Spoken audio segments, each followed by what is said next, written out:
Hallo Sjovs, og velkommen tilbage her i studiet. Og i dag skal vi snakke lidt om islam og ateisme. Og i min side så har jeg Hans Jørgen Bunde, som er formand for Dansk Ateistisk Forening. Og her ved den her side så har jeg Ali Kasim, som er faktisk bare en gennemsnitlig muslim, som arbejder op på tanken. Ja. Og vi skal have skabt en lille debat i aften om, hvad der er det rigtige, og Ali vil prøve at overbevise Hans Jørgen om, det er bedre at være muslim. Så Hans Jørgen han vil nok også prøve at overbevise Ali om, at ateisme det giver lidt mere mening.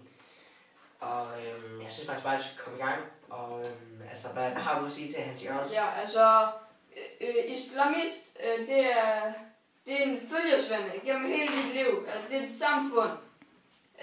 Du har altid en ved siden af dig, når du er trist, eller når du går igennem noget stort.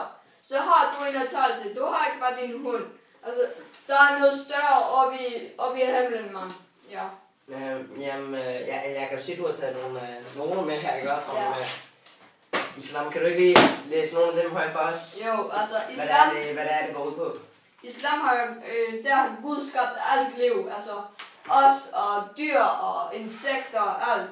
Interessant. Ja, altså islam, der har vi også Muhammed, som var en profet. Mm-hmm. Han fortalte ligesom Allahs bud, altså alt det Allah sagde, det kom Muhammed ud med til folket, sådan at vi alle sammen blev gode og ordentlige, mand. Mm-hmm. Ja, og så har vi Koranen, vores bibel, altså vores bog.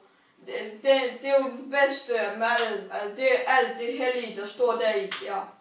Og så har vi vores forpligtelse til at tilbede Allah hver dag, hvilket sådan strukturerer din hverdag, altså Gud er den vigtige, og altså Gud er alt, og ja, det er det, altså det er det mest vigtige. Ja. Interessant, og hvad har du at sige til det, Hans Jørgen? Jeg må sige, at Gud, han fandtes ikke.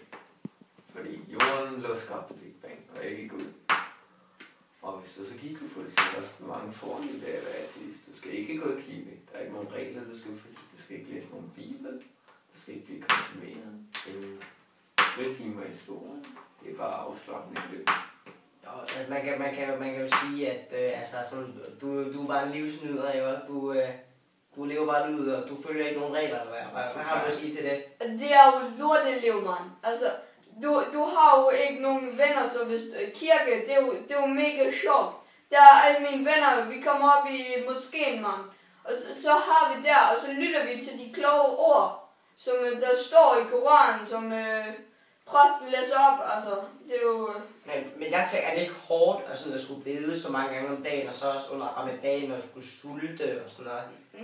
Nej, fordi at, altså ramadan, det er jo for at tilbede Gud, altså. Vi gør det for ham. Mm-hmm. Altså, så giver vi noget tilbage, fordi han har skabt alt vores liv. Mm-hmm. Ikke? Og så giver vi tilbage til ham. Ja. Og så, hvad var det andet spørgsmål? Det er bare, at om det ikke sådan var 13. Nej. Så mange gange. Nej, fordi at, altså det er vores måde at give tilbage. Altså, vi tager og giver til Gud, ikke? Mm-hmm. Fordi at han har skabt alt liv. Mm-hmm. Og hvad har du at sige til det? Jeg vil bare sige, at prøv at tænke på alle de timer, der sidder op der på at kigge til kasser til tv. Ja. Nej, altså tv, teknologi, det er ikke så vigtigt som Gud. Altså Gud er alt. Ja, men er det ikke også hårdt for eksempel, at I må jo ikke spise svinekød som bacon og sådan noget? Det kan Hans Jørgen, han kan jo bare hælde det ned i strømme gennem hans spiserør, ikke? Nej. Altså, vi spiser ikke svinekød, fordi Gud har sagt det.